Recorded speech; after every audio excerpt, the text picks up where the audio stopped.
Ecuatorianas y ecuatorianos, amigas y amigos, buenos días, como buenas tardes. Como les había ofrecido, estaremos opinando brevemente respecto a la situación o a la ley, mejor dicho, o al proyecto de ley que ha presentado o que presentaría en las próximas horas el señor presidente de la República y que se conoce como Ley Orgánica Económica debido al COVID. A ver, el tema es el siguiente y es muy importante que todos lo tengamos muy en cuenta. Primero, existe una diferenciación o una digresión en cuanto a los valores que tienen que ser o los impuestos que se van a recaudar sobre los valores netos, dependiendo si son personas naturales o personas jurídicas.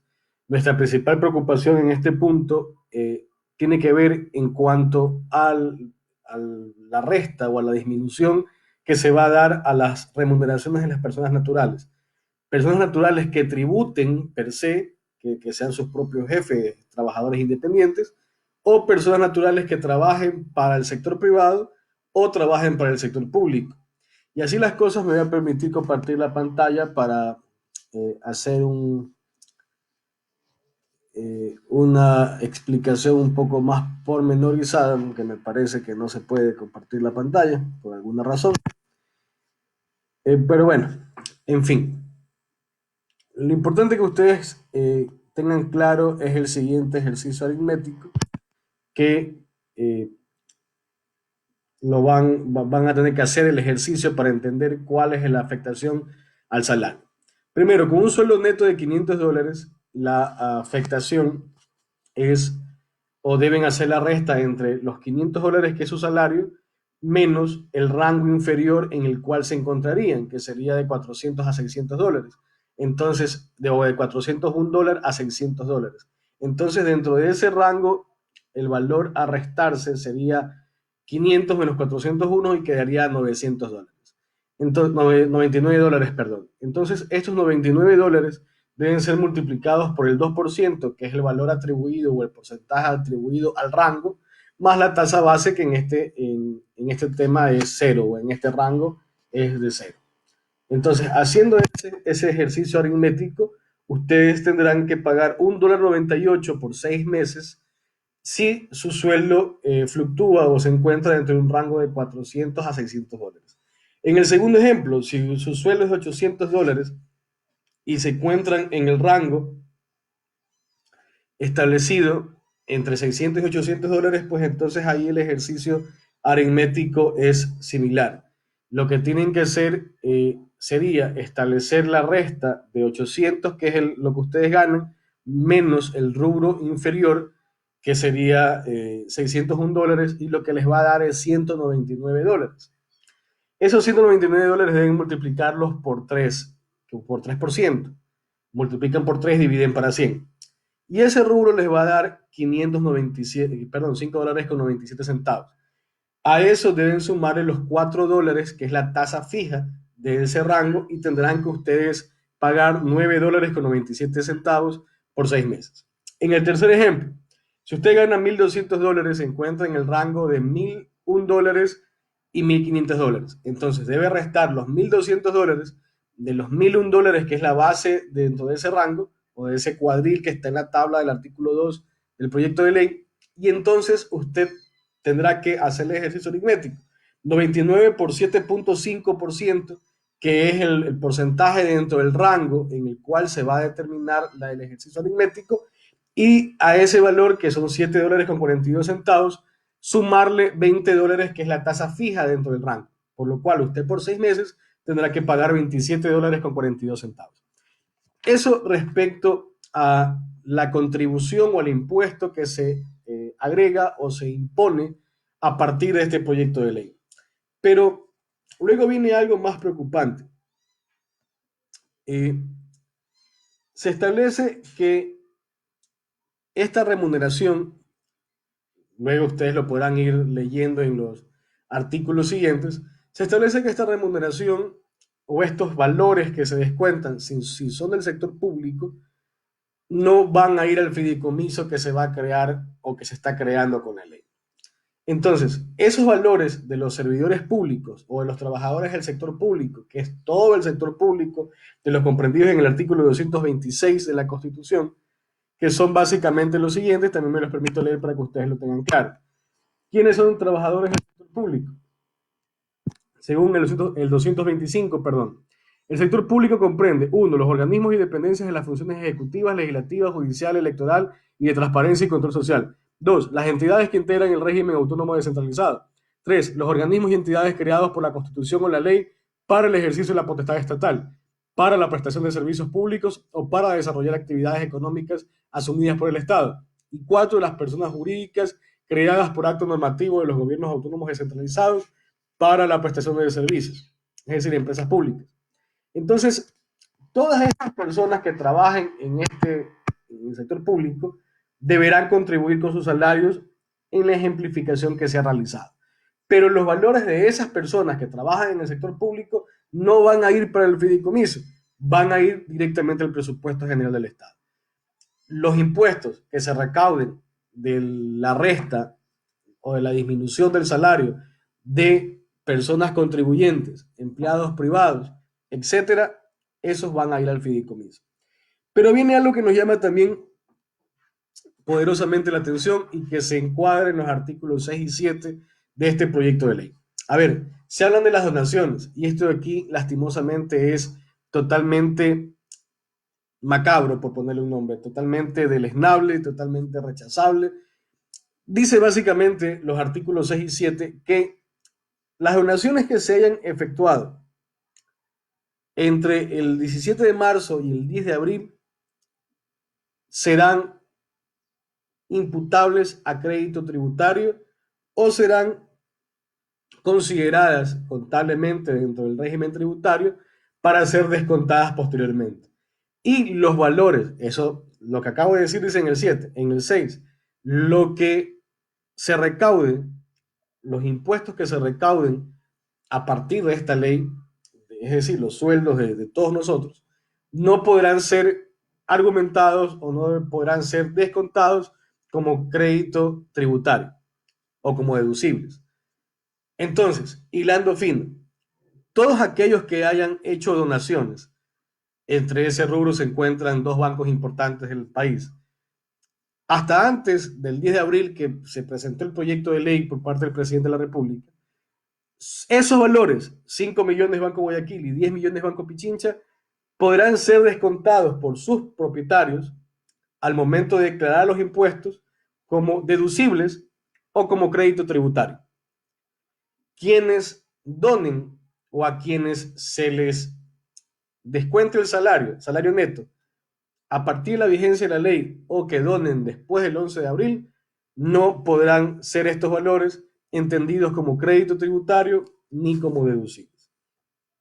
Además, el artículo 16 crea el fideicomiso. No dice el proyecto de ley quiénes conformarán o de qué sectores se va a escoger a las personas que conformen el fideicomiso. Atención país, esto es muy importante y para nada es un detalle menor.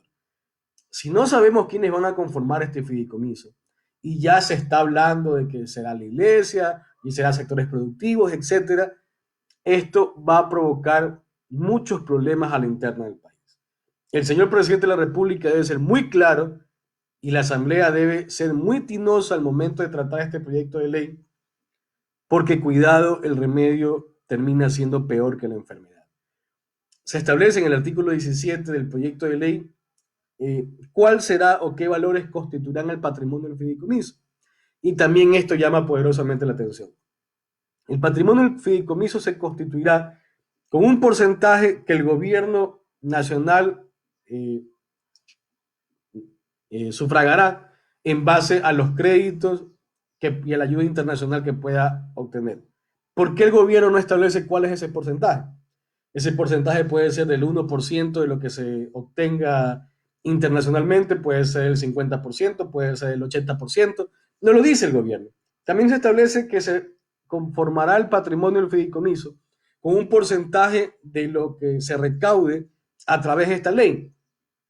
Como lo dijimos hace un momento, los valores recaudados de los sueldos de los ciudadanos que trabajan en el sector público irán para el presupuesto general del Estado.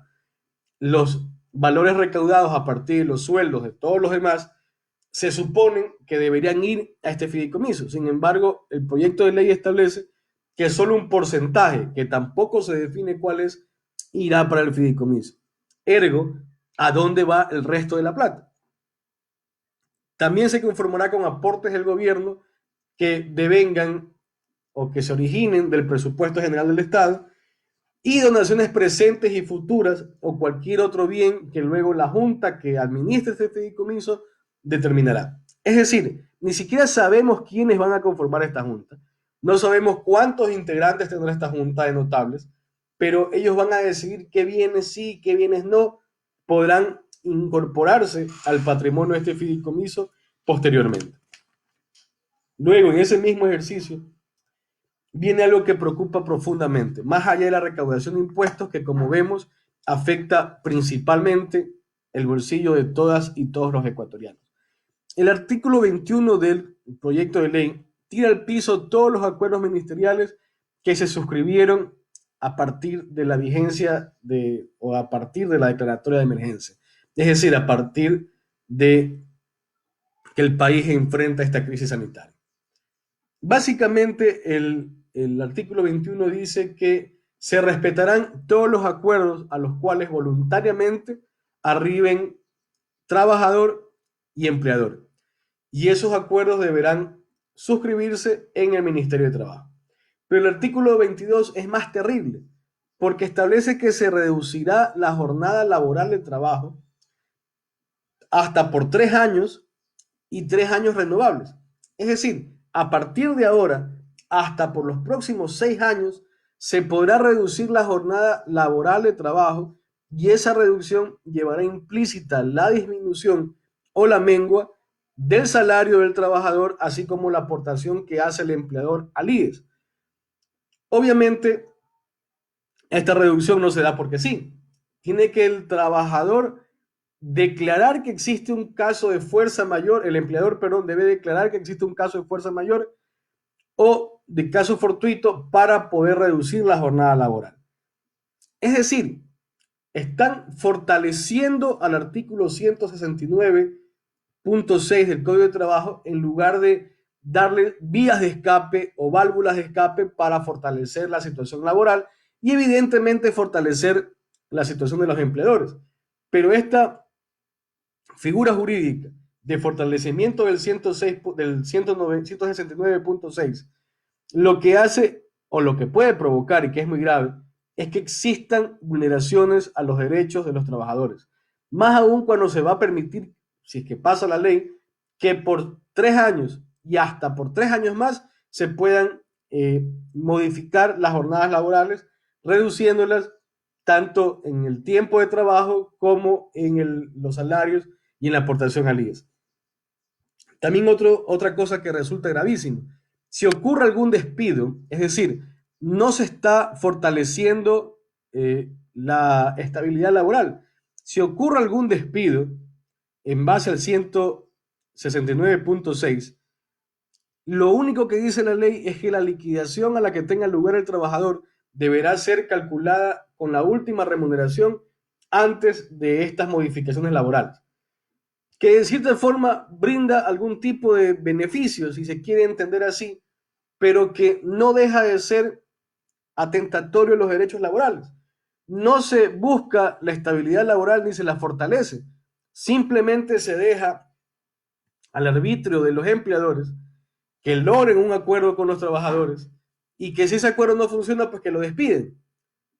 Entonces me parece, amigas y amigos, que el gobierno, si ya lanza este paquete de medidas impositivas, tributarias, como ustedes lo quieran catalogar, debería buscar la forma legal, es un proyecto de ley, que fortalezca y blinde la seguridad o la estabilidad laboral sin que afecte al trabajador ni al empleador. Ciertamente muchas industrias se verán afectadas por esto, muchos comercios, sobre todo los comercios pequeños, sobre todo las pymes, pero es el momento, vaya, de granjear una propuesta legislativa que fortalezca a las pymes. Vemos también en el mismo orden de ideas que existe un proyecto de ley presentado por el legislador Pavel Muñoz, quien plantea de mejor forma las soluciones a este grave problema económico. Debo coincidir con el presidente de la República en que Ecuador enfrenta tres crisis gravísimas. Una crisis sanitaria que la enfrenta el mundo entero, una crisis económica que le enfrenta el mundo entero y una crisis social que estamos enfrentándola gracias a la ineficiencia y a la inoperancia del señor presidente de la República y del gobierno en su conjunto. Ustedes habrán visto que en muchas publicaciones he creado el hashtag o la etiqueta salida constitucional ya. Y algunos me han preguntado en qué consiste esto, cuál es la salida constitucional ya. Ojo, esta propuesta no nace del golpismo ni busca desestabilizar a la institucionalidad del país, a la casi ninguna que quede, sino busca una solución ante un gobierno que se ha mostrado incompetente para sacarnos de esta crisis y a unos funcionarios gubernamentales que tampoco atinan a una solución. Tenemos un presidente ausente, no se sabe dónde está el señor primer mandatario, tenemos un vicepresidente que busca la foto, busca la mejor pose, no atina a tomar decisiones sólidas, tenemos a una ministra de gobierno, un ministro de salud, que cada quien va por su lado diciendo lo que le conviene políticamente. Tenemos un ministro de Economía que priorizó la deuda externa y no el pago a los salarios de nuestros trabajadores del servicio público. Entonces, ante esta indolencia y esta incompetencia del gobierno de la República, del gobierno que preside el licenciado Lenín Moreno Garcés, necesitamos una salida ya, porque o salimos de este gobierno o este gobierno nos mata más que la pandemia. Entonces, aquí hay dos salidas constitucionales perfectamente válidas en las cuales se necesita, eso sí, la sensibilidad de la Asamblea Nacional, nuestros asambleístas que han estado desaparecidos, que han brillado por su ausencia, casi como en octubre. La primera salida es el artículo 120.2 de la Constitución que establece la incapacidad física, es decir, declarar por parte de la Asamblea, del Pleno de la Asamblea, la incapacidad física del presidente de la República para seguir gobernando. Y es claro que al nuestro presidente pertenecer a un grupo vulnerable y probablemente sufrir o adolecer enfermedades que lo hacen también vulnerable, no puede, aunque quisiera, enfrentar esta crisis de una manera activa. De tal suerte que si no es posible para él hacerlo por sus particularidades y sus circunstancias físicas y de salud, debe la Asamblea hacerle un favor al presidente de la República y un favor a todos nosotros y declarar su incapacidad y relevarlo del cargo. Lo cual se concatena con el artículo 130.2 de la Constitución que establece cuándo pueden removerlo el presidente de la República, que se necesita de una mayoría absoluta para hacerlo y que luego de aquello deberá quedarse en funciones el señor vicepresidente de la República, lo cual tampoco solucionaría mucho las cosas, pero sí abre una ventana de escape cuando la misma Constitución establece que deberá llamarse elecciones inmediatamente. Lo dice la Constitución y lo ha aclarado en una sentencia interpretativa la Corte Constitucional, en la sentencia 002-10-SIC-CC, publicada en el registro oficial 294-S del 6 de octubre del 2010, en la que se establece que estas elecciones serán para elegir autoridades legislativas y al Ejecutivo que terminará el periodo, es decir, deberá terminar el periodo presidencial que es hasta el 2021 y que esto de aquí deberá hacérselo hasta antes que se cumplan los 3 años de mandato, es decir, debe ocurrir hasta antes del 24 de mayo del 2020. Entonces, si bien resulta un poco tedioso este proceso constitucional en el cual deberíamos ir a elecciones nuevamente para después de un año ir a elecciones, pero sin embargo es una salida constitucional a este desgobierno que estamos viviendo, a este gobierno que no atina ya qué más hacer, solo ponernos impuestos y meter la mano al bolsillo del contribuyente sin que además nos digan para qué, como se establece en el proyecto de ley. Finalizo este video pidiéndole a nuestros asambleístas, sobre todo a los de Guayas, que se activen, por favor. Tenemos 20 asambleístas que no están haciendo nada. En la costa tenemos alrededor de 45 asambleístas o 50 asambleístas, uniendo a todas nuestras provincias, que pueden imponer un orden del día en la sesión de la asamblea. Nuestra costa está muriendo. Esmeraldas tiene un índice comparado de infectados con mortalidad que supera a todos los índices establecidos en el mundo. Nuestra provincia verde necesita ayuda. Guayas, por Dios, es el epicentro de la pandemia. Necesitamos ayuda económica y soluciones prácticas urgentemente. Los ríos, Santa Elena, El Oro, están sufriendo por esta situación. Manaví, nuestra querida Manaví. Entonces, no podemos, señores asambleístas, seguir en el letargo cuando nuestro presidente de la asamblea pertenece a la provincia de Los Ríos. No podemos seguir esperando la inacción del gobierno, de un gobierno que prioriza el pago de la deuda externa y no las necesidades de nuestros trabajadores, nuestros servidores públicos, a los cuales les envío un abrazo fraterno y pidiéndoles que traten de soportar un poco más. Gracias a todos ustedes por conectarse, espero sus comentarios. Viviremos y venceremos hasta la victoria siempre.